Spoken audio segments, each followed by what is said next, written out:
Memang di sini akan melakukan roleplay tentang negosiasi. Nah, saya Iswadi sebagai kepala ruangan. Saya Dilan Nurulira sebagai case manager. Saya Pranadira sebagai ketua tim.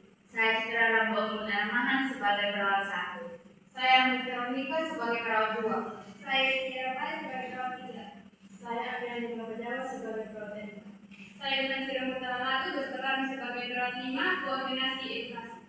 Saya Fiska Masjid Jawa Barat berperan sebagai ahli gizi. Selamat Selamat menyaksikan. Selamat pagi semuanya. Selamat. Dan sudah kita di sini karena di sini kalau pasien yang diinfeksi kita ada yang begini.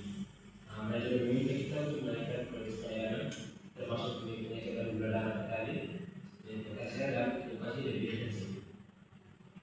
Pak, ini ada informasi itu. Tapi justru saya ini merawat perawatan hasil perawat pasien sudah terima. Betul Pak, saat pagi banyak tindakan, injeksi insulin, perawatan luka DM, dan pemeriksaan lain. Ditambah pengecekan bulan 4 kali, kami takut pelayanan tidak optimal.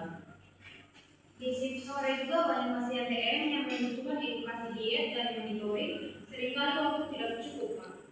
Shift malam lebih berat kalau pasien DM sering hipoglikemi, kalau standar pengecekan dinaikkan tanpa tambahan orang kami tidak sanggup. Saya paham kondisi teman-teman, tapi data menunjukkan peningkatan komplikasi diabetes mellitus, terutama luka kaki dan hiperglikemia. SOP baru wajib diterapkan, namun tentu kita cari cara agar sesuai kemampuan ruangan. Pak, saya sering merasa kewalahan jika pasien DM banyak. Saya sering tidak bisa menyelesaikan dokumentasi tepat waktu. Saya siap menangani pasien, Pak, tapi saya butuh waktu khusus. Kalau saya sambil bantu pasien merawat, edukasinya memang kurang. Saya bisa bantu dengan edukasi diet, tapi perlu jadwal khusus agar tidak mengganggu jam makan pasien. Nah, jadi baik, kita rumuskan solusinya. Sini saya akan tawarkan masuk perawat 5 dan ahli gizi menangani edukasi pasien yang diinfeksi setiap pagi dan sore. Untuk itu tim membuat satu pemeriksaan gula darah yang terbagi rata untuk perawat 1 dan perawat 3. Nah, di sini perawat akan mendukung dokumentasi dan administrasi agar perawat lain fokus tindakan, dan manajer mengajukan permintaan 1 perawat tambahan untuk shift pagi. Benar? Baik Pak, saya siap menunjuk hal baru dan membagi tugas secara malam.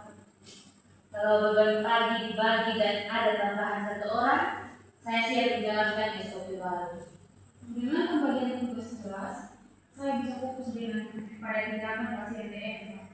Saya setuju, malam bisa kami atur jika sore sudah mempersiapkan pasien yang baik. Baik Pak, saya akan buat jadwal edukasi teratur bersama ahli gizi. Siap, saya bantu materi diet dan solusi 5 pada pasien DM. Saya akan melakukan hasil negosiasi agar SDM tambahan segera diproses. Nah, kesimpulan rapat saat ini, SOP dari GSP tersebut tetap dijalankan, pembagian tugas diperjelas, edukasi diet untuk perpustakaan,